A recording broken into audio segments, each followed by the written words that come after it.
we went to Heptonstall, which is where Sylvia Plath is buried.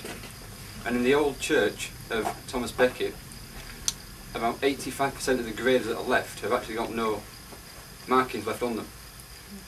And the thought struck me as we were walking between them, that it's almost as if they didn't exist, these people.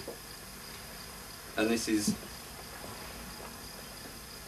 sort of about how I'd see my last moments. They're not quite so literal. Called Epitaph. I walked a wire between two mortal points. The worshipped sun was neither crutch nor cane to aid my cause. That tongue of fire had burned his final breath and broke a poisoned dawn, an age before my circled path was drawn. The lettered lives of those who came before have sunk into the stone that bore their name. These silent slabs have swallowed their remains. No make or model promulgates their tomb. A weather's hand has warned them from the womb. In black between a beggar and a king, and furnished by a nondescript relief, a mound of earth defines the universe, where coffined in a rich man's mausoleum, my body wears a ragged edge of ruin. This life no more than lines in quiet dust. Dichotomized, I pray that I am not an optimist amid the blank decay, whose fantasies remaining act to make a leap of faith across a martyr's grave.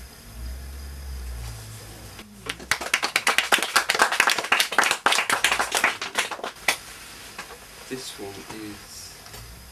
oh, this one, Julian does this strange little thing where she finds pictures, random pictures on the internet, and tries to write a poem about it in 5 or 10 minutes or something. And she's challenged me to do that. It didn't take as little as 10 minutes, but I did it nonetheless. It's called Lines on a Photograph. It's about, the photograph, incidentally, is of an actor playing Dylan Thomas in a biopic of him.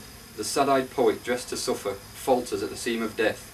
His grave-drawn soul is torn between a cross of love to shoulder to the gate, or its granite bride, the stone-cold touch of earth. At pause in his place where his words unravel their serpentine elegies of Adam and the fury of the spinning sun, his tongue is caught between two minds, falls silent in the face of his last song. A fretful finger taps the tune, nervous in the pocket of its tomb.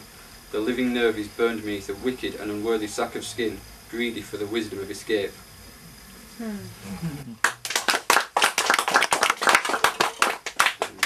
Last one. This is, I'll do this. This is for Julian. Let's do right there.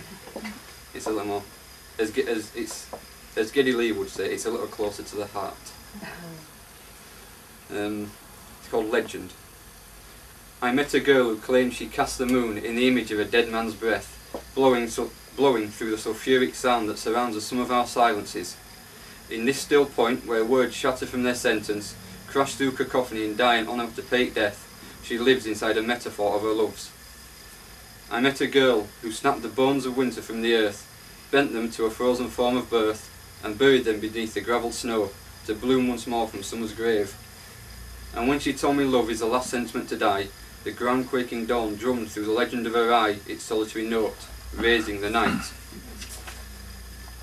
I met a girl who believed in the endless repetition of time. That day she sat upon my palm and taught me how to hold a dream. Love tipped the Libran scale to perfect balance.